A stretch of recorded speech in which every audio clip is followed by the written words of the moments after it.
Puma, mag-usap nga tayo. Sumusobra na yung katakawan mo, ha? Pag binigyan ka ng pagkain, that's it. Hindi mo na kailangan mang-agaw pa sa mga kasama mo. Pag may nakita kang pagkain na nakapatong, huwag mo kinakain. Hindi sa'yo yun. Sa akin yun. Maliwanag? Sa akin. Maliwanag? Kinakausap pa kita. Sa akin yun. Ha? Ipaintindi ko sa'yo. Sa akin yun, yung pagkain na yun, ha? Kinain mo yung pagkain ko kanina, pinakain na nga kita eh. Grabe, sumusobra na yung ano mo. Pagka masiba mo sa pagkain, kinakausap pa kita. Sumagot ka. Opo, hindi na pa. Ikaw talaga. Lakas-lakas mo kumain, tapos inaaway mo pa yung mga kasama mo dito. So, hari lang yan. Ikaw ha. Lagi mong tatandaan, ikaw yung pinakahuling na adapt.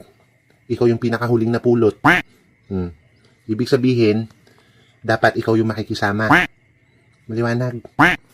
Apa?